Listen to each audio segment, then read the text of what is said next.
Atos capítulo 18, nós chegamos hoje ao término da segunda viagem missionária do apóstolo Paulo. E vamos certamente tirar algumas lições para a nossa vida aqui. Atos 18, o texto que será o alvo do nosso estudo será a partir do versículo 12 até o final do capítulo, versículo 28. Mas, a nível de contexto, eu quero começar essa mensagem lendo os versículos 9 até 11. Então, Atos 18, de 9 a 11, e à medida que o tempo for avançando, nós vamos também avançando na leitura. Certa noite, Paulo teve uma visão em que o Senhor lhe disse: não tenha medo. Pelo contrário, fale e não fique calado, porque eu estou com você e ninguém ousará lhe fazer mal, pois tenho muito povo nesta cidade. Assim, Paulo permaneceu em Corinto 1 ano e 6 meses, ensinando entre eles a palavra de Deus. Até aqui a leitura da palavra de Deus, por enquanto. Como Jesus chega até as pessoas? Como ele alcança os perdidos? Como ele fortalece aqueles que já creem? A pergunta mais específica é: quais os meios, ou ferramentas, ou estratégias que Jesus se utiliza para alcançar pessoas? Quais as ferramentas que ele utilizou para alcançar você? E que ele continua utilizando para alcançar todos os dias o seu coração? Bom, até agora nós vimos que perto do final da sua segunda viagem missionária, Paulo chegou em Corinto, disso que fala o começo do capítulo 18. Ali ele encontrou um casal, Áquila e Priscila, se tornariam grandes amigos e companheiros de ministério. Ele passa a morar com eles e trabalhar junto com eles. Paulo também pregou o evangelho em Corinto. E ele começou na sinagoga aos judeus. Os judeus o rejeitaram. Então ele sacudiu as vestes e foi para os gentios, do lado da sinagoga, na casa de Tício Justo. Ali, o chefe da sinagoga se converte. Não na sinagoga, mas na casa ao lado. Crispo e toda a sua família. E também muitos coríntios também se rendem a Jesus. E então, algo incomum acontece. A gente poderia imaginar que Paulo já cumpriu o trabalho dele na cidade. E ele provavelmente pensou em fazer o que sempre fez em todas as cidades, ainda mais em Corinto, que era uma cidade muito difícil. Se levantar e ir embora, meu trabalho foi feito. Mas, nesse texto que acabamos de ler, em uma visão à noite, Jesus diz para Paulo não ir embora. Não tenha medo, Paulo. Permaneça na cidade de Corinto, porque eu estou com você, ninguém vai tocar a mão em você. A oposição pode estar te ameaçando, mas ninguém vai arrancar um fio de cabelo sequer seu. E eu também tenho muita gente aí. Então, eu quero que você preste os seus serviços a esse povo. Evangelize, ensine, treine pessoas, discipule pessoas. Então, Paulo fica ali, mais 1 ano e 6 meses, além das semanas que ele já estava em Corinto. E o que aconteceu durante esse tempo? O que aconteceu depois desse período? Bom, Jesus alcançou mais pessoas. E Jesus fortaleceu mais crentes. A pergunta é: como Jesus faz isso? Através de 3 ferramentas. Jesus chega até as pessoas através da permissão de Deus. Veremos isso no versículo 12 até 17. Jesus chega até as pessoas, segunda ferramenta, através da pregação do evangelho. Versículos 18 a 23. E Jesus chega até as pessoas através do preparo de novos obreiros. Versículos 24 a 28. São quantas ferramentas? 3. Primeira ferramenta que Jesus usa para alcançar as pessoas: a permissão de Deus. Acompanhe comigo a leitura dos versículos 12 até 17.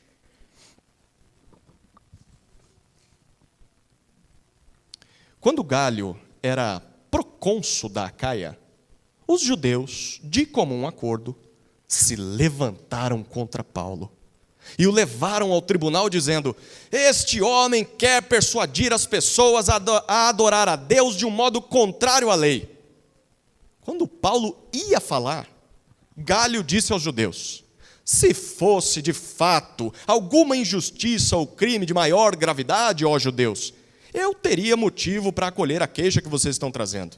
Mas, como é uma questão de palavras, de nomes e da própria lei de vocês, resolvam isso vocês mesmos. Eu não quero ser juiz dessas coisas. E os expulsou do tribunal. Então, todos agarraram Sóstenes, o chefe da sinagoga, e começaram a espancá-lo diante do tribunal. Galho, todavia, não se incomodava com essas coisas.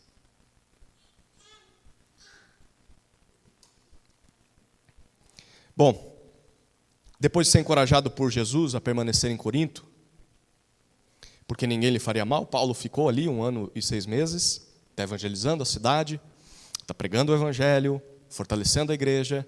Então, algo acontece no cenário político, uma mudança, diz o versículo 12. Galho assume o governo da Acaia, esse é o significado do termo procônsul, ele se torna governador de toda a região. É como se ele fosse o governador do estado. Galho era irmão do famoso filósofo Sêneca. Já ouviu falar de Sêneca? Sêneca se tornou, assim, o conselheiro do imperador Nero. Então, Galho é alguém importante no cenário romano. E Galho acabou de chegar à cidade de Corinto, provavelmente para se estabelecer ali e dali governar sobre toda a região, toda a Acaia. Bom, o versículo 12 diz para nós que os judeus, aqueles que não creram no evangelho e que tiveram de engolir a seco a presença de Paulo, porque Jesus tinha dito, ninguém vai tocar em você, Paulo. A gente consegue imaginar que nesse 1 ano e 6 meses eles tentaram fazer alguma coisa, né? Bom, eles passam um bom tempo esperando uma oportunidade.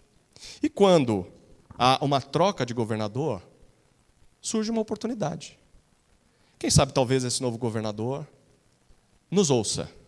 Então eles querem acusar Paulo de desobediência à lei. E o versículo 12 diz, eles prendem o apóstolo, levam Paulo até o tribunal de Gaio, e a acusação está no versículo 13. Este homem quer persuadir as pessoas a adorar a Deus de um modo contrário à lei. De que lei eles estão falando? Qual que você acha? Bom, o texto não diz, mas dá para supor.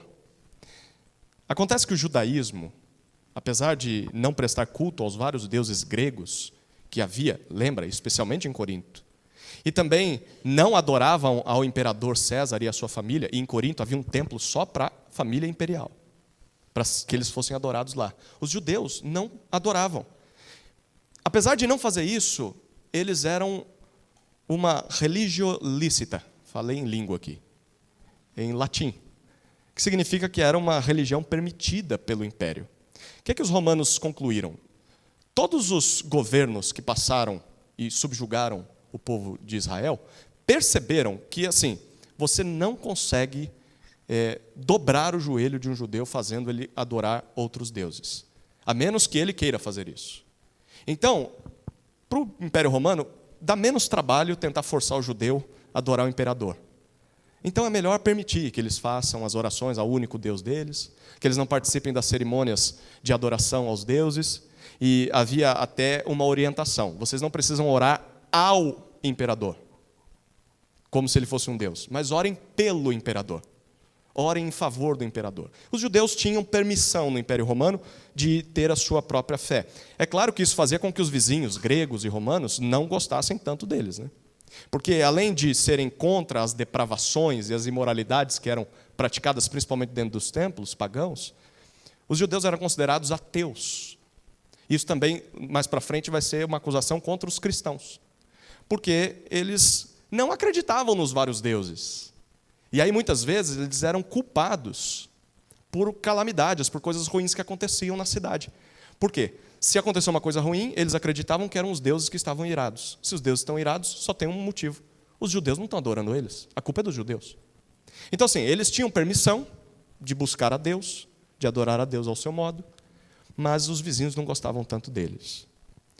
Todo judeu sabia que Roma pouco se importava com a lei de Israel. Roma não estava nem aí para a lei de Moisés, desde que os judeus se submetessem à lei romana. desde que eles pagassem os seus impostos, se submetessem às autoridades. Eles podiam fazer o que eles quisessem, claro, dentro da sinagoga, nas comunidades deles, eles fazem o que eles quiserem, mas não quebrem a lei romana. Por isso, é bem provável que a lei da qual os judeus estão acusando Paulo de quebrar não seja a lei judaica, mas seja a lei romana. Porque, caso contrário, não teria peso nenhum no tribunal. Chega lá e fala, olha, ele está desobedecendo a nossa lei. Não faz nenhum sentido. Então é bem provável que eles estejam falando, acusando Paulo, de ser contra as leis de Roma. Agora, observe com mais atenção a acusação no versículo 13. Pergunta aqui do vestibular cristão. A acusação é verdadeira ou é falsa? Leia de novo o versículo 13. Este homem quer persuadir as pessoas a adorar a Deus de um modo contrário à lei. É verdadeira ou é falsa essa acusação? Quem acha que é verdadeiro? Levanta a mão. Quem acha que é falsa? Quem acha que é as duas coisas? É as duas coisas. Sim, é verdadeira porque Paulo quer persuadir as pessoas, não é? A gente já viu essa palavra sendo usada aqui. Ele quer convencer as pessoas a adorar a Deus. Sim, o único Deus que existe. Isso é verdade. Ele quer que as pessoas saiam da escravidão aos ídolos, da idolatria. E nós também devemos querer o mesmo.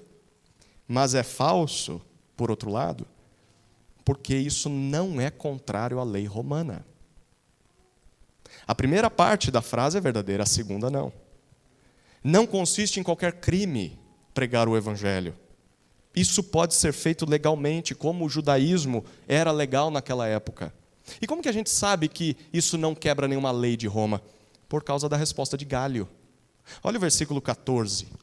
No versículo 14 e no versículo 15, Gálio, que é o representante romano em toda a região, ele fala em nome de Roma. Antes mesmo que Paulo tente se defender. No versículo 14, na língua grega é interessante, a palavra estava na boca de Paulo. É isso que o texto diz. Paulo ia começar a falar, ele, não precisa nem falar nada não. E aí Gálio fala com os judeus, e no versículo 14 ele diz, se essa queixa tivesse a ver com alguma injustiça ou crime cometidos contra a lei, óbvio, a lei romana, eu até ouviria vocês. Mas, versículo 15, como é algo relacionado à sua própria lei, a lei dos judeus, é sobre questões de palavras, de nomes, que vocês mesmos se resolvam. Eu não quero ser juiz dessas coisas. Em outras palavras, eu tenho mais o que fazer. Acabei de assumir toda a província da Acaia, toda a região da Acaia, e eu tenho mais o que fazer do que ficar tratando questões religiosas de vocês. Percebe o ponto que o autor, que está narrando para nós aqui a história, quer enfatizar? O que ele quer deixar claro aqui é que a fé cristã, a pregação cristã, a prática cristã da igreja, a fé que a igreja tem, que Jesus é o Messias prometido a Israel, não é contrária às leis de Roma. É muito nítido que o autor está querendo dizer isso. O evangelho não constitui uma ameaça ao império. E por isso o evangelho não precisava ser, e nem deveria ser perseguido, proibido. Sim, o evangelho vai mudar as coisas. O evangelho vai mudar as pessoas de dentro para fora. Ele vai tirar as pessoas da escravidão ao pecado, da idolatria, da maldade, e vai produzir santidade nas pessoas, bondade nelas. Mas o evangelho não vai fazer isso à força. O evangelho não vai fazer isso tirando César do trono. Não foi isso que Jesus veio fazer. Os discípulos pensaram que seria assim, mas não é o que Jesus veio fazer. O evangelho é uma mensagem que liberta as pessoas dos seus pecados e muda a sociedade a partir das boas ações, das boas obras dessas pessoas. Não através de declarações de guerra, não através de revolta ao poder vigente. Isso era muito importante naquela época, não era? E hoje, não é? É muito importante lembrar disso. O Império Romano estava começando a perseguir alguns cristãos aqui e ali. E também, hoje em dia, nós precisamos saber que o Evangelho não é contra as autoridades deste mundo. O que o inimigo quer é que a gente pense assim. O Evangelho não é contra as autoridades, o Evangelho é a favor das autoridades. O Evangelho é a favor para o seu bem. Não que as autoridades saibam o que é o bem delas, mas nós somos chamados a orar por elas, a nos submeter, a exortá-las e confrontá-las como João Batista fez quando elas não fazem o que deveriam fazer. O Evangelho transforma as pessoas e o mundo para melhor. E todos precisam saber disso. Por isso que Lucas está escrevendo isso. Uma vez que a questão não diz respeito à jurisdição de Roma, no versículo 16 nós vemos que Gaio ordena que os judeus saiam da sua presença. Suma daqui. E tudo isso se torna uma desculpa para uma retaliação. Olha o versículo 17, é uma coisa incomum que a gente vê no 17. A gente não esperava ver isso no texto. Nós lemos que todos agarram Sóstenes. Quem é Sóstenes? É o novo chefe da sinagoga. Lembra que o antigo se converteu? Crispo se converteu. E aí, os judeus ficaram sem chefe. Levantaram um novo, Sóstenes. Eles pegam Sóstenes e espancam Sóstenes bem diante do tribunal de Gaio. E Gaio nem liga, diz o versículo. Por que isso aconteceu? Quem são esses todos do versículo 17? Certamente não são os crentes em Jesus, né? Porque eles não queriam confusão, só queriam seguir a Jesus e não ter problemas com Roma. Então não eram eles. Também não eram os judeus não iam espancar seu próprio líder, né? Quem provavelmente são? Só nos leva a concluir que eram os gregos. Todos os gregos da cidade, que nem eram crentes em Jesus e nem eram judeus e que já não gostavam dos judeus. Aí eles veem Sóstenes junto com os seus, levando uma causa que não tem importância para os romanos, diante de Gaio, atrapalhando o tempo de Gaio, fazendo um furdúncio na cidade, que era o que eles faziam em toda a cidade que o evangelho chegava. O que eles fazem? A gente tem uma desculpa para nos vingarmos. Então eles agarram o homem, o líder, e espancam Sóstenes. É claro que isso é terrível, tá? E nós não deveríamos desejar que os inimigos do evangelho sejam espancados. Se você deseja isso, você tem um grave problema de coração. Reveja isso aí. Mas Lucas coloca isso no texto para nos lembrar que Gaio, ele é só um mero governador humano e romano, como qualquer outro. Sim, o Gaio teve bom senso de afirmar que o evangelho não é contrário às leis romanas, mas ele também é alguém que faz vistas grossas para uma injustiça que está sendo feita na frente dele. Sóstenes não fez nada que merecesse um espancamento.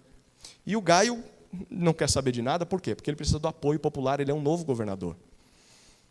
Tem uma nota aqui, há quem acredite que depois dessa surra, o Sóstenes também se converteu a Jesus e se tornou companheiro de Paulo ao escrever a sua primeira carta aos Coríntios. Lá, em 1 Coríntios 1:1, quando escreve para essa igreja, Paulo está escrevendo junto com um tal de Sóstenes, mas não dá para saber, né? Alguns estudiosos supõem isso, mas a gente não consegue ter certeza se ele se converteu mesmo, se é o mesmo Sóstenes ou não. Mas o que essa cena nos lembra é que Deus usou um governante ímpio, Gaio, um descrente, para fazer pelo menos uma coisa boa. E a coisa boa que ele fez foi permitir que o evangelho fosse pregado, crido, em toda a região da Acaia. Pense nisso.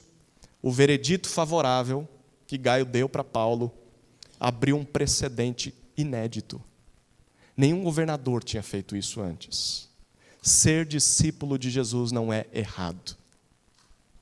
Seguir a Cristo não é um crime perante a lei romana. E fazer discípulos dele também é algo que o Estado não deveria proibir ou se intrometer. Alguns reformadores dizem que Gaio já tinha entendido aquilo que os reformadores viriam a concluir, da separação entre igreja e Estado. O Estado não tem gerência sobre o que a igreja crê e nem deve se intrometer com essas coisas. Bom, se nós estamos em um lugar em que o evangelho não é proibido e não é perseguido, a gente às vezes tem uma resistência aqui e ali, mas não é perseguido, não é proibido. A gente está com a porta aberta aqui, não está? O estacionamento está aberto para quem quiser entrar aqui.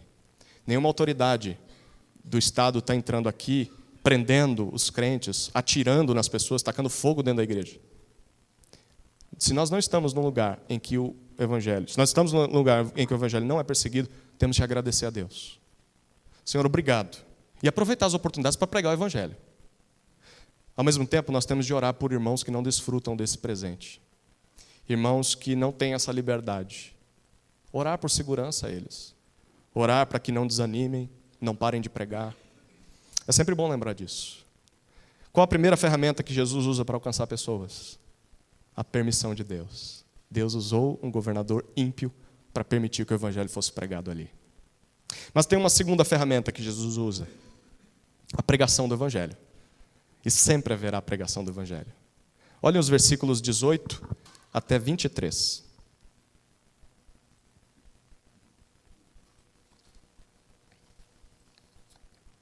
Paulo ficou ainda muitos dias em Corinto. Por fim, despedindo-se dos irmãos, navegou para a Síria, levando em sua companhia Priscila e Áquila. Antes de embarcar, rapou a cabeça em Cencreia, porque tinha feito um voto.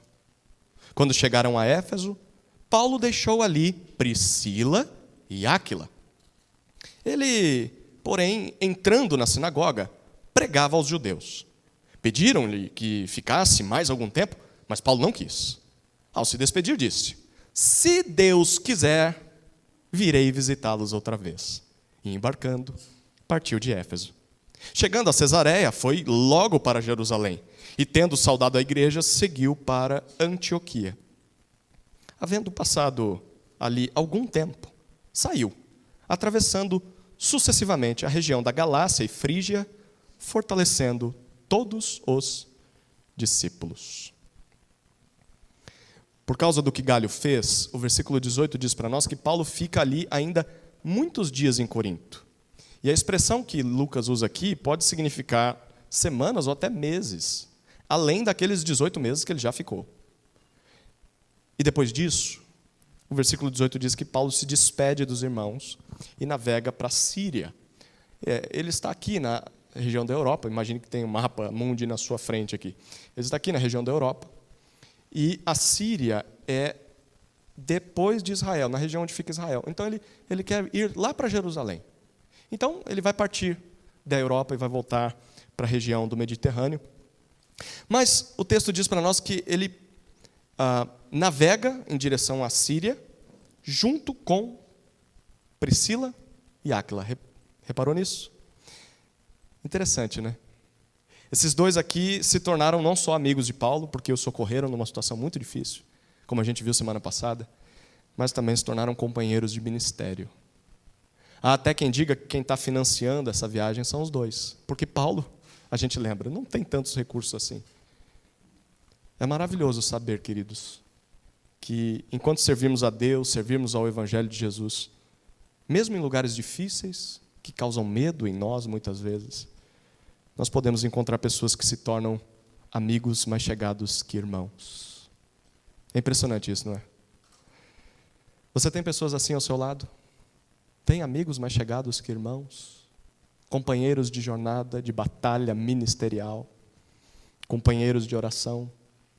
Se tem, valorize-os. Valorize essas pessoas, são um presente de Deus. São um alívio de Deus em momentos difíceis. Eu não tenho. Bom, se você não tem, seja alguém assim para outra pessoa. Você, mais do que ninguém, sabe a falta que faz ter um amigo assim. Se aproxime, Deus quer usar a sua vida para abençoar outras vidas. Mas tem mais um comentário aqui. Você reparou que está faltando dois personagens aqui? Você lembra que no versículo 5 de Atos 18, nós vimos que dois irmãos chegaram da Macedônia. Lembra deles? Silas e Timóteo.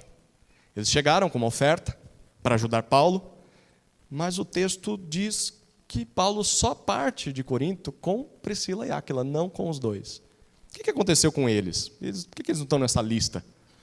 Bom, não dá para saber. O autor não diz para nós. Talvez tenham ido para outro lugar, talvez tenham permanecido em Corinto para ajudar aquela igreja, mas ao que parece, para o narrador não importa muito nos informar ou sabermos para onde eles foram ou o que estão fazendo. O que interessa é lembrar que sim, no serviço a Deus nós vamos encontrar pessoas que se tornarão amigas, companheiras, como Priscila e Áquila, mas o que Lucas está querendo mostrar é que nós também nos separaremos de outras pessoas. Haverá momentos em que conheceremos pessoas que se tornarão companheiras de jornada, mas também há separações. Às vezes, por discordâncias. Lembra de Barnabé e Marcos? Ficaram pelo caminho, seguiram outro rumo. Às vezes, a separação é porque Deus quer, porque nós estamos enviando obreiros para outro lugar. Silas, Timóteo, Lucas precisavam servir em outros lugares. Separações acontecem, queridos. E caso o Senhor decida fazer isso, nós devemos estar preparados a aceitar e a let it go, deixá-los ir. O Senhor é o Deus da história, como cantamos, o Senhor é o Deus da obra, o Senhor é quem envia pessoas. É mais fácil se submeter à vontade dEle do que resistir. Mas é claro, antes que isso aconteça, a gente pode aproveitar cada minuto na presença dessa pessoa, não pode? Então aproveite cada minuto. Você não sabe quando é que aquele irmãozinho querido talvez tenha que mudar de cidade. Você não sabe quando você talvez tenha de mudar. Aproveite enquanto você tem a oportunidade de conviver com irmãos queridos. Bom, antes de embarcarem em direção à Síria, nós lemos algo em comum no versículo 18. Paulo passa em Cencreia. Cencreia é uma cidade vizinha a Corinto, onde havia uma igreja que talvez tenha sido plantada porque Paulo ficou ali. Em Romanos 16 nós descobrimos que há uma igreja ali. E o texto diz que Paulo passa lá para rapar a cabeça. Agora aqueles que rapam a cabeça vão se identificar. Por que será que Paulo vai para Cencreia para rapar a cabeça lá? Será que não tinha barbeiro em Corinto? Tem nada a ver com estética.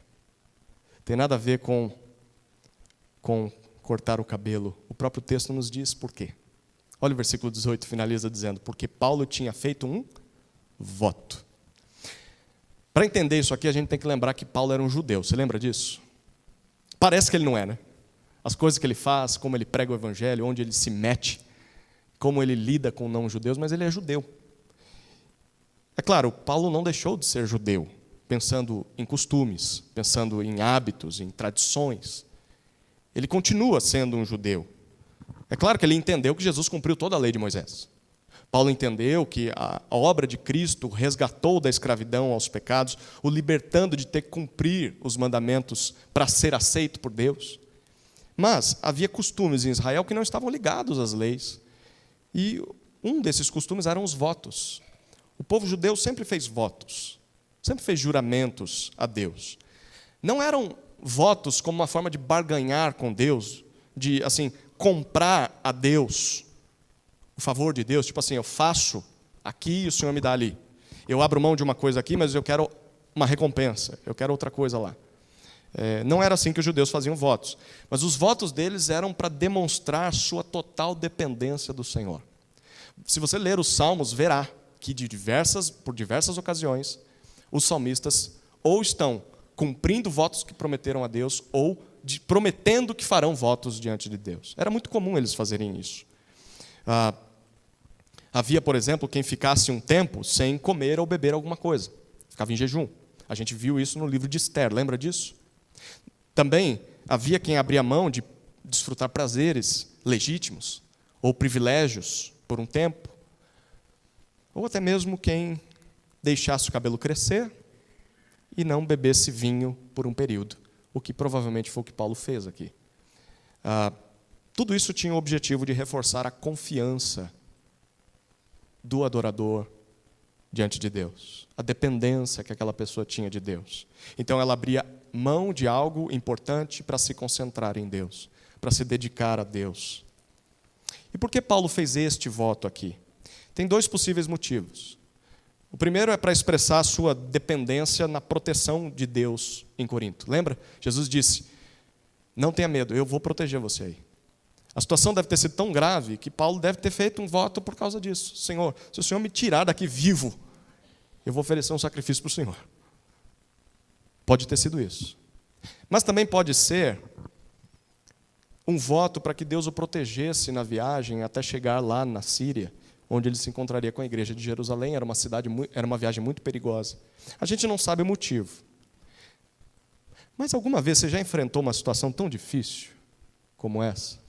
Que assim, para estar mais perto de Deus, você percebeu que tinha que abrir mão de algo? Já ficou noites em claro orando? Já percebeu que, por causa da sua situação tão difícil que você estava vivendo, você precisava abrir mão de alguma coisa para se dedicar mais a Deus? Talvez um ente querido enfermo. Talvez uma dificuldade financeira. Talvez uma luta severa contra o pecado. Talvez um problema na igreja. Já pensou em jejuar? Já pensou em fazer um voto? Sacrificando algo para estar mais perto de Deus, mais dependente de Deus, mais concentrado em Deus. Não tem nada de errado em fazer isso. Errado seria você pensar que está comprando a Deus, que vai se sacrificar e Ele tem que atender o seu pedido. Isso é errado. Errado seria você impor isso aos outros. Tem muito pastor que faz isso. Vamos fazer um voto, né, uma campanha de jejum. Você não pode obrigar as pessoas a fazerem isso. Se elas quiserem, elas fazem. Se você quiser, você faz, mas não imponha sobre outros. Mas é plenamente legítimo. O povo de Deus, ao longo da história, aprendeu que isso era útil. Enquanto eles passavam fome de pão, eles eram saciados de Deus. Talvez o que falta para você, meu querido, minha querida, é jejuar mais. Talvez a resposta de Deus para a situação que você está passando é se concentrar mais no Senhor e parar um pouco de mexer nessa tela, parar um pouco de assistir tanta porcaria na televisão, parar um pouco de se entupir de açúcar, de coisa ruim que faz mal para a sua saúde, dormir um pouco mais. Bom, o que acontecia agora? Paulo deixou o cabelo crescer, o que ele faz lá em Cencreia? Pega a maquininha, não tinha maquininha naquela época, corta o cabelo. Imagina um cabelo crescendo por 1 ano e meio ou um pouquinho mais. Dá para imaginar o tamanho que estava o cabelo dele, né? O que Paulo tinha que fazer agora? Ele levava o cabelo cortado até Jerusalém. Olha que esquisito. E aí lá em Jerusalém, ele oferecia aquilo para ser queimado como uma oferta de gratidão a Deus, pelo cuidado de Deus enquanto ele fazia aquele voto. Estranho, né? Ainda bem que os barbeiros aí, só jogar no lixo, o cabelo está resolvido, né? Paulo tem que fazer toda essa viagem para cumprir o seu voto. Bom, então, ele por isso quer ir para a região da Síria, chegar em Israel. Enfim, o versículo 19 diz que o navio chega até Éfeso. Éfeso é o primeiro porto da Ásia Menor. Paulo já saiu da Europa, voltou para a Ásia Menor. E ali é a primeira escala até a Síria. Não é o objetivo dele ficar em Éfeso. E o texto diz que quando ele chega, ele deixa Priscila e Áquila, provavelmente para se estabelecerem comercialmente. Ele vai continuar a viagem, eles vão ficar ali. E o versículo diz que ele prega o evangelho na sinagoga da cidade. O navio provavelmente está esperando para partir, para se abastecer e então seguir viagem. Paulo aproveita um sábado em que ele está parado, vai na sinagoga e faz o que ele mais gosta de fazer. Prega o evangelho para os judeus. E tem algo interessante para o leitor de Atos aqui. Talvez você já tenha reparado nisso. Você lembra de Atos 16, 6? Lá no início da viagem, dessa viagem aqui, quando Paulo tentou pregar a palavra na província da Ásia, lembra disso?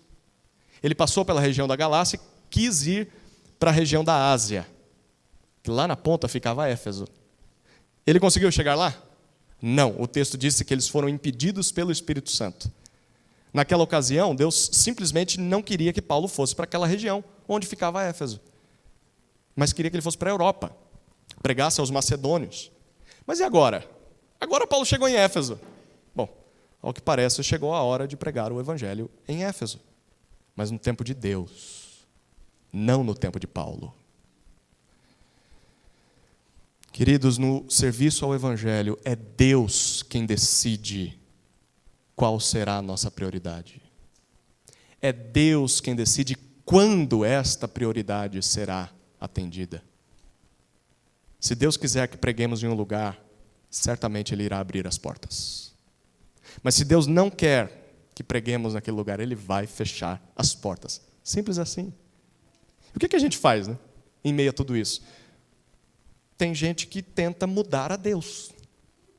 É teimoso, insiste, a porta fechou, continua dando cabeçada na porta, discutindo, brigando com Deus. Mas é mais fácil aceitar que dói menos e obedecê-lo. Tá bom, Senhor. O Senhor quer que a gente pregue aonde? O Senhor quer que a gente vá para onde? O Senhor quer que a gente alcance que tipo de pessoas? Que tipo de pessoas o Senhor vai atrair à igreja? Porque talvez eu sonhava em outro público, eu sonhava em outras pessoas ao meu lado, mas o Senhor trouxe essas. Então, ao invés de ficar sonhando com a igreja ideal, eu vou viver com a igreja real, as que o Senhor está trazendo, e vou amá-las. Vou amar essa igreja do jeitinho que ela é. É isso que a gente deve fazer. No futuro, talvez, Deus pode permitir que a gente pregue onde a gente quer. Pode permitir que a gente fale para quem a gente prefere. Mas agora, nós devemos pregar o Evangelho para aqueles a quem Deus colocou no nosso caminho e sem perder tempo. Faça o trabalho de um evangelista agora, onde você está. Como é que os judeus em Éfeso reagem à pregação de Paulo? Gente, é um prato cheio. Olha o versículo 20. O texto diz que, pela primeira vez, em todas as cidades que Paulo passou nessa viagem, os judeus pedem que ele fique ali mais algum tempo. Não tem resistência, não tem oposição. Eles falam, você é bem-vindo, por favor, fique aqui para explicar mais sobre Jesus para nós. Mas agora o versículo 20 diz que dessa vez é Paulo quem não quer ficar. Que coisa maluca, não é? Veja como Deus muda as nossas prioridades. Como Deus muda os nossos desejos. Judeus interessados no Evangelho era tudo que Paulo queria. Não era? Toda cidade que ele chegava, o primeiro lugar que ele ia era na sinagoga. Era tudo que ele queria. E agora que ele tem, ele não vai ficar. Bom, por que Paulo está dizendo isso? A menos que houvesse uma outra prioridade em sua agenda, Paulo ficaria em Éfeso. Qual que é a prioridade de Paulo? Ele já disse. Ele tem que finalizar o voto que fez. Ele tem de ir até Jerusalém. Há uma tradição que diz que em breve seria a festa da Páscoa e de Pentecostes. E Paulo quer chegar lá nessa época. Paulo já entendeu. É melhor me submeter à vontade de Deus do que teimar no cumprimento dos meus próprios planos, nas minhas agendas pessoais. Mesmo que todos os indícios digam o contrário, eu vou ficar teimando. Não, é mais fácil me render. Senhor, eis-me aqui. O que o Senhor quer de mim? Eu vou cumprir. Será que nós já entendemos isso, queridos? Você já entendeu isso?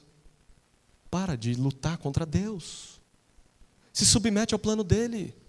Se submete à vontade dEle. Ele está dando indícios claros do que Ele quer para você. A palavra diz. Faça o que Ele está mandando. Bom, Paulo aprendeu. É por isso que no versículo 21 ele se despede dos Efésios e ele diz, se Deus quiser, se Deus desejar, virei visitá-los outra vez. Queridos, que frase preciosa. Preciosa. Vinda de alguém que tem aprendido a se submeter à vontade soberana de Deus. A pergunta agora é, e você? Você consegue dizer isso a Deus?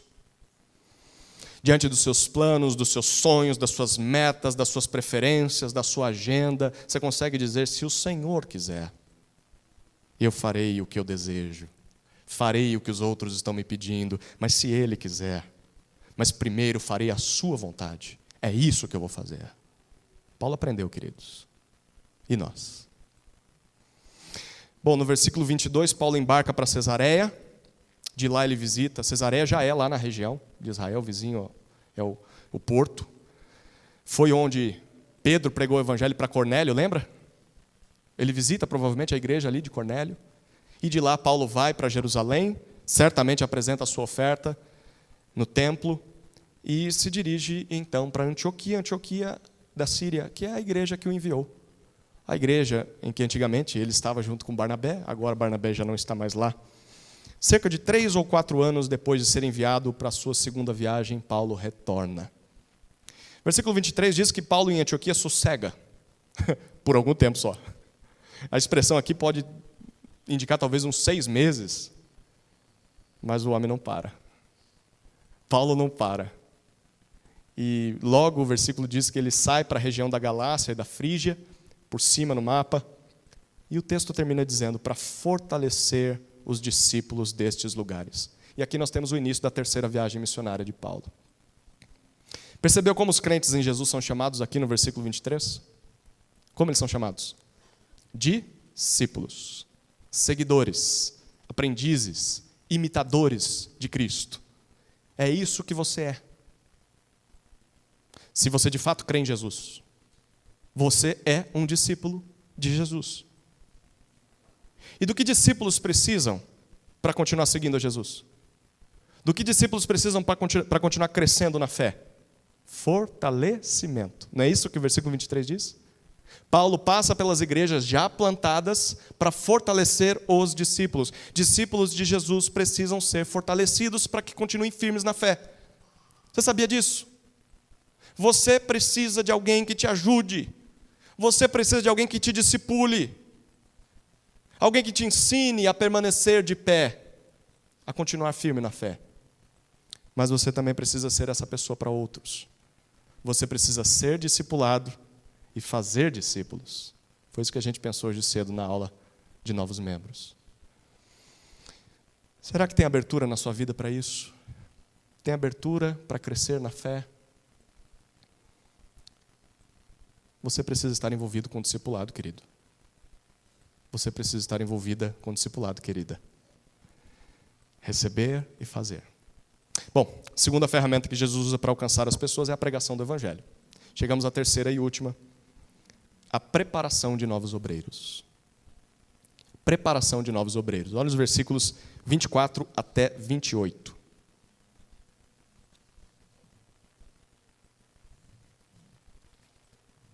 Nesse meio tempo, chegou a Éfeso um judeu, natural de Alexandria, chamado Apolo, homem eloquente e poderoso nas Escrituras. Ele era instruído no caminho do Senhor, e sendo fervoroso de espírito, falava e ensinava com precisão a respeito de Jesus, conhecendo apenas o batismo de João. Apolo começou a falar ousadamente na sinagoga. Quando Priscila e Áquila o ouviram falar, levaram-no consigo e com mais exatidão lhe expuseram o caminho de Deus. Quando ele resolveu percorrer a Acaia, os irmãos o animaram e escreveram aos discípulos para que o recebessem bem. Tendo chegado, Apolo auxiliou muito aqueles que, mediante a graça, haviam crido, porque com grande poder convencia publicamente os judeus, provando, por meio das Escrituras, que Jesus é o Cristo. Enquanto Paulo parte para a sua terceira viagem missionária, anote aí, você gosta de anotar. A terceira viagem missionária de Paulo começa em Atos capítulo 18, versículo 23. Sabe quando ela acaba? Mais uma vez, acaba como Paulo não planejou. Ela acaba só no final do livro. E é preciso ler o livro todo para descobrir como essa viagem não teve fim. O destino certamente não é o que Paulo tinha planejado, mas é o que Deus tinha planejado. Se Deus permitir, a gente vai estudar até o final desse livro e descobrir quando que essa viagem termina. Mas nesse meio tempo, o versículo 24 diz para nós que chega a Éfeso. Quem está em Éfeso? Priscila e Áquila. Paulo já não está mais lá. Paulo já voltou para a cidade dele. Chega lá um certo judeu chamado Apolo. Olha algumas das características de Apolo. A primeira está no versículo 24. Apolo é de Alexandria. Sabe onde fica Alexandria? Alexandria fica na África, no norte da África. Era a capital do Egito. Alexandria era a segunda maior cidade do Império Romano. Era o maior centro cultural e educacional daquela época. Apolo é de lá. O versículo 24 diz que ele também é conhecedor das Escrituras. Em Alexandria havia uma grande comunidade judaica, muitos judeus, de onde foi produzida a Septuaginta. Já ouviu falar da versão grega do Antigo Testamento? Foi produzida ali em Alexandria, há uns 200 anos antes dessa história aqui. Por isso, Apolo, o texto diz no versículo 24, é alguém eloquente. Essa palavra significa alguém culto, alguém esclarecido, erudito. E é poderoso nas Escrituras. Apolo é alguém muito bem versado, ele tem um grande conhecimento das Escrituras. Terceira característica de Apolo está no versículo 25. Apolo é um crente no Senhor. Porque o texto nos diz que ele é instruído no caminho do Senhor. O que em Atos diz respeito ao Evangelho de Jesus. De alguma maneira o Evangelho chegou lá na África e Apolo creu em Jesus. O versículo 25 diz ainda que Apolo é fervoroso de espírito, viu isso? O seu interior era tomado por um entusiasmo sem igual que o movia. Que fervor era esse? Bom, certamente está relacionado à fé em Jesus. Porque o versículo 25 continua e diz que Apolo é um pregador de Jesus. Movido por esse espírito fervoroso, o texto diz, Apolo falava e pregava com precisão, com muito cuidado, com muita destreza a respeito de Jesus às pessoas. Perceba o detalhe do narrador aqui. Por que Paulo falava de Jesus às pessoas? Qual que é a lógica do texto? Porque ele tinha um fervor espiritual que o movia. Algo dentro de Apolo, seu amor por Jesus, o impelia, o empurrava a evangelizar as pessoas.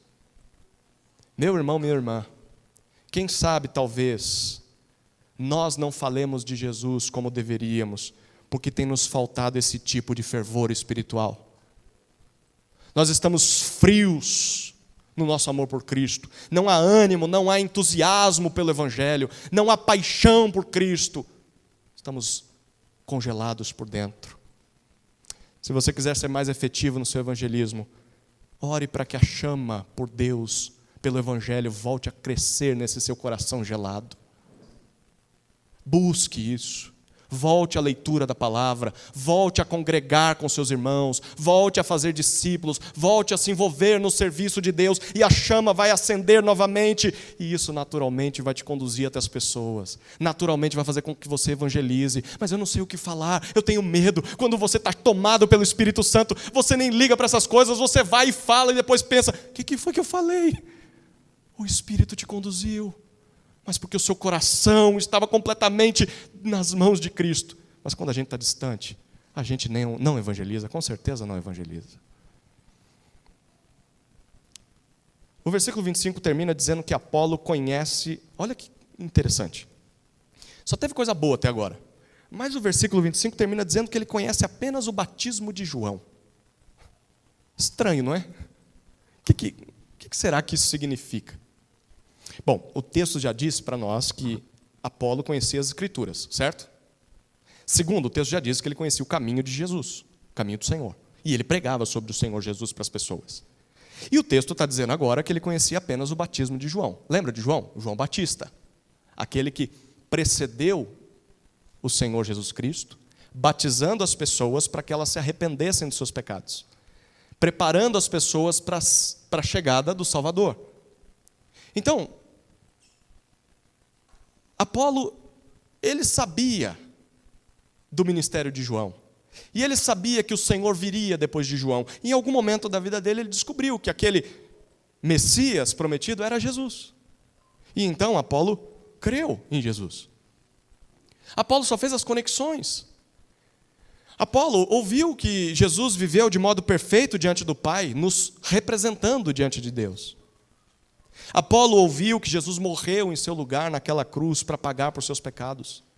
Apolo ouviu que Jesus ressuscitou ao terceiro dia para inaugurar o reino de Deus. Mas ainda assim, segundo o autor, faltavam mais informações a Apolo. Apolo provavelmente não sabia sobre o Pentecostes. Não sabia como Deus derramou o seu Espírito a todos os discípulos, a todos os que creem. Apolo provavelmente não sabia como Jesus uniu na igreja judeus e gentios num só corpo. É óbvio, Apolo não tinha o livro de Atos, porque o livro de Atos estava sendo escrito. Alguém precisava contar para Apolo, ele estava muito longe de Jerusalém, ele não sabia desses fatos.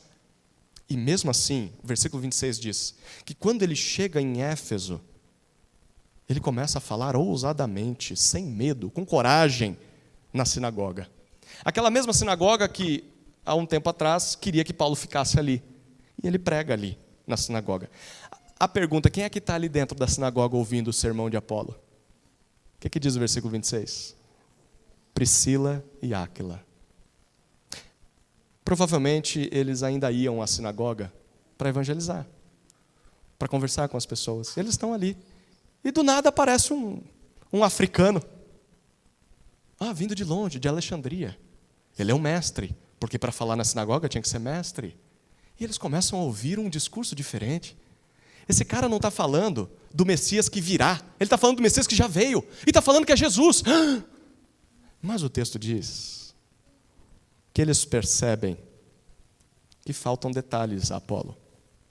Provavelmente, o que se deve fazer depois de crer em Jesus. Como nós vamos viver a partir de agora, uma vida de santidade, como viver junto com a igreja, como fazer discípulos. Faltava coisa para Apolo. Então o que eles fazem? Se levantam e falam, fica quieto aí, você não sabe de toda a história. Deixa a gente contar para você, é isso que eles fazem? O versículo 26 é sublime, é fantástico. Diz que eles o levam consigo. E a expressão grega que Lucas usa aqui sugere o hospedam em sua casa. Eles já fizeram isso anteriormente, não fizeram? Mas anteriormente foi com o mestre. Agora eles fazem com alguém que vai aprender com eles. Eles o recebem e o texto diz, expõem. Eles abrem com mais exatidão o caminho de Deus. Apolo, você sabe parte da história, mas falta mais coisa. Você precisa ser mais preciso. Você tem que conhecer mais Apolo. Há algumas lições interessantes aqui, queridos. Primeiro que Apolo é alguém humilde e disposto a aprender. Apolo já é um mestre. Apolo já está falando na sinagoga. Mas Apolo não se mostrou inflexível, não se mostrou arrogante. A gente pode imaginar quais seriam as reações de alguém arrogante aqui, né? Eu já sei tudo. Eu já sou mestre. Quem vocês pensam que são para me corrigir, para me ensinar? Eu já sei das coisas. Não. O texto simplesmente diz que ele vai. Ele se junta a Priscila e a Áquila para aprender mais de Jesus. Queridos, será que o mesmo poderia ser dito de nós? O quanto nós estamos dispostos a aprender mais?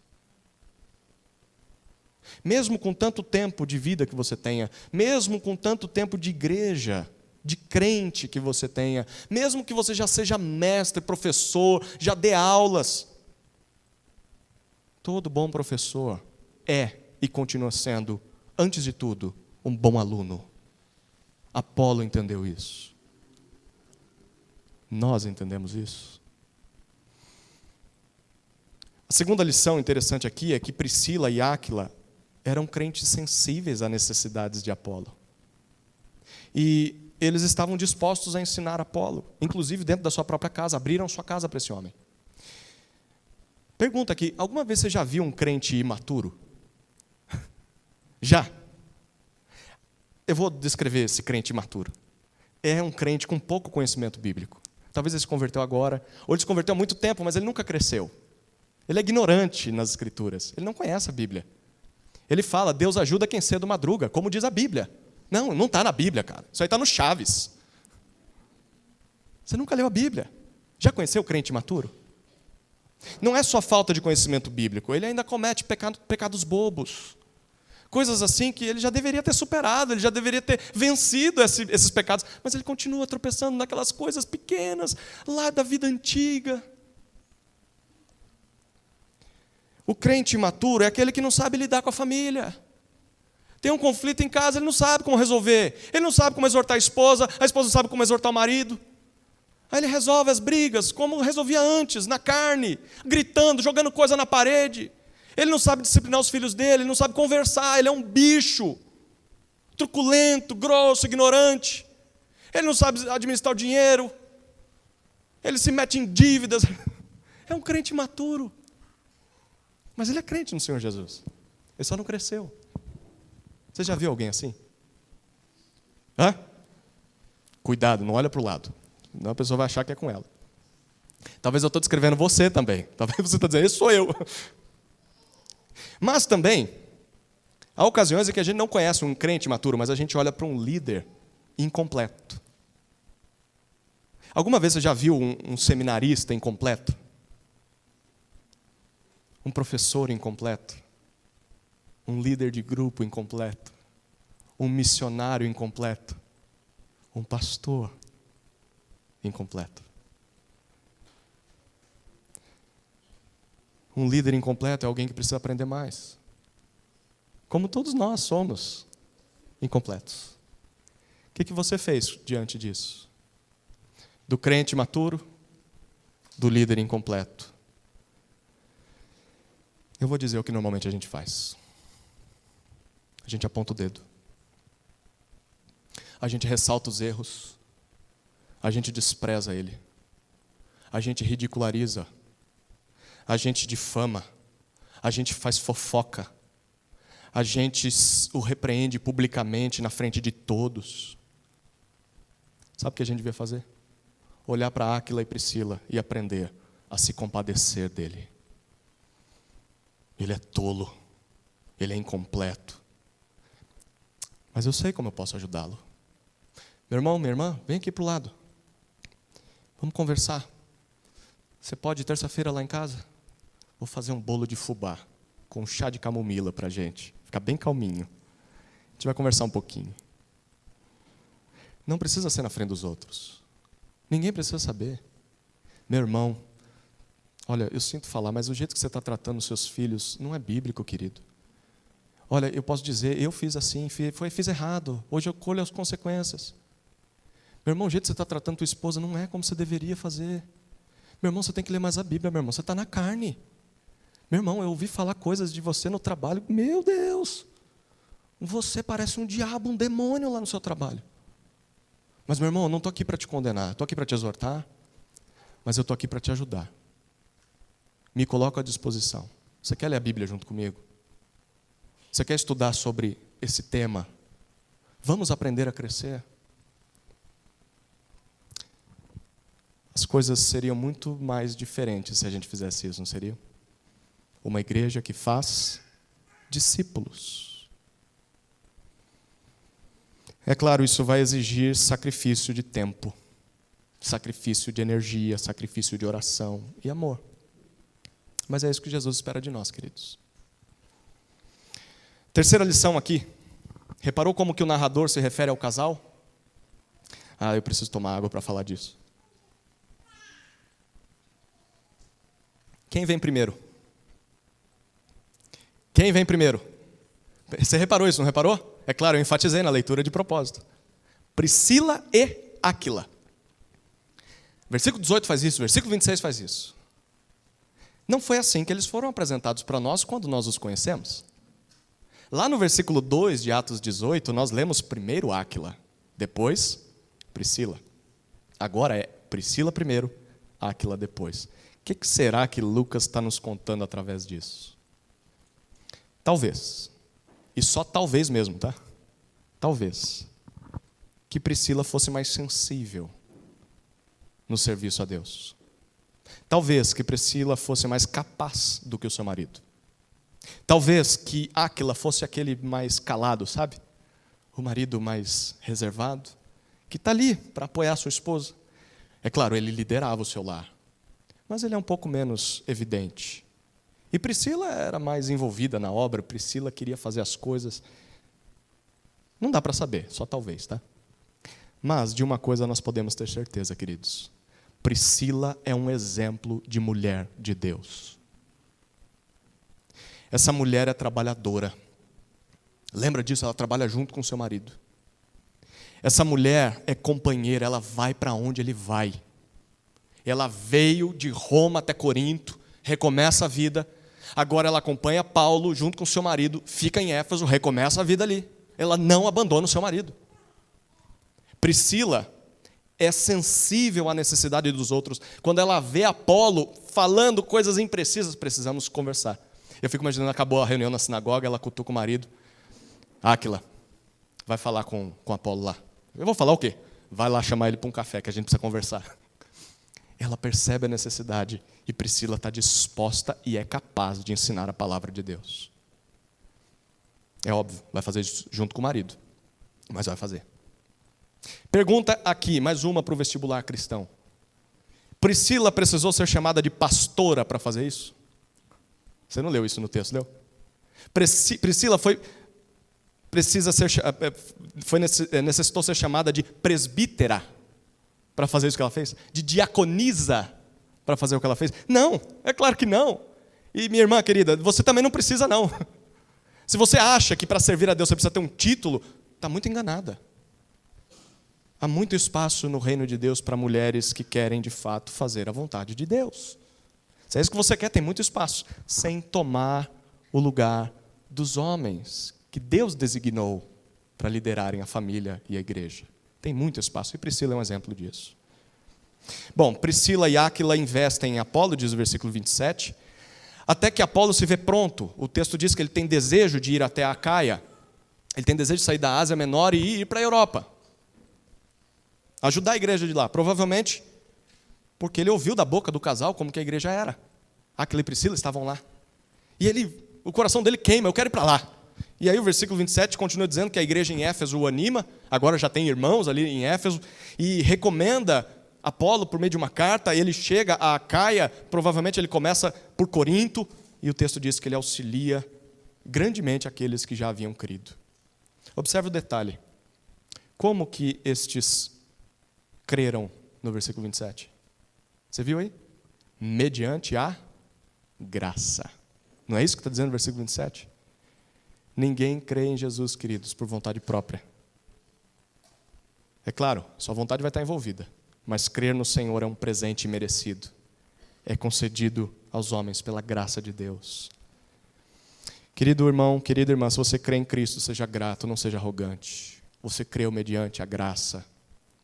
E se você quer que outros creiam, pregue o evangelho para eles, mas também ore para que Deus derrame a sua graça sobre aquelas vidas. Bom, o versículo 28 nos explica como Apolo auxiliou aquela igreja em Corinto.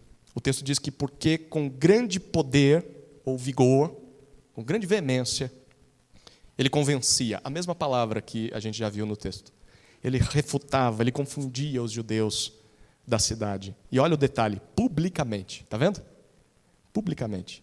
Como que ele fazia isso? O versículo termina dizendo, provando ou demonstrando por meio das Escrituras que Jesus é o Cristo. Queridos, Apolo foi uma bênção para a igreja de Corinto. Não só porque ele ensinava sobre Jesus para os crentes, mas porque ele era capaz de defender a fé em Cristo perante os outros.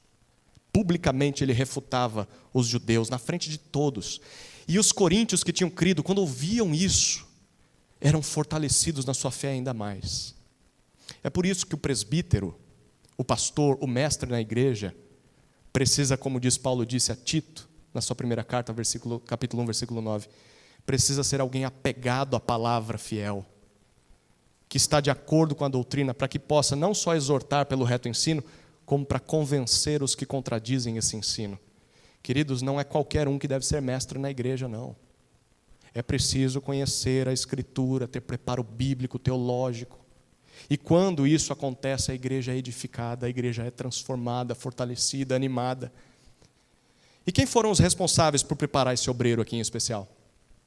Quem foi que preparou esse homem? Ah, foi o apóstolo Paulo. Não, não foi não. O apóstolo Paulo teve parte no negócio. Por quê? Porque ele fez um bom trabalho com Aquila e Priscila. Paulo discipulou muito bem esses dois. E agora ele nem está mais presente. O que eles fazem? O que receberam. Os dois fazem aquilo que aprenderam de Paulo, porque Paulo fez isso com eles. Ao que nós podemos chamar isso? Que palavrinha a gente pode dar para isso? Discipulado. Discipulado. A pergunta é, você está envolvido com essa terceira ferramenta que Jesus usa para alcançar as pessoas? Você está envolvido com a preparação de novos obreiros? Você está investindo em alguma vida? Como foi investido um dia? Bom, deveria. Eu vou encerrar te chamando a reparar no conteúdo da pregação de Apolo. Versículo 28. O finalzinho do texto. Foi aquilo que Paulo ensinou para Priscila e Áquila, e foi aquilo que Áquila e Priscila reforçaram para Apolo. Olha o versículo 28. O que era o discurso dele? Jesus é o Cristo. Jesus é o Cristo. Detalhe, segundo as Escrituras, segundo o Antigo Testamento. Repare, o texto não diz que ele foi o Cristo. Disse isso? Jesus foi o Cristo. Ou Jesus será o Cristo. O texto está dizendo, Jesus é o Cristo. Jesus é no presente. Sabe o que isso significa, queridos? Significa que Jesus é e sempre será o Salvador e Rei enviado por Deus ao mundo. Jesus é o Cristo. Aquele que resgata pecadores, aquele que leva pecadores perdoados até o seu reino celestial. E Ele os salva e os fortalece através da fé no Evangelho. E como é que essas bênçãos alcançam as pessoas? Como é que Jesus chega até elas? Como é que Jesus chega até nós?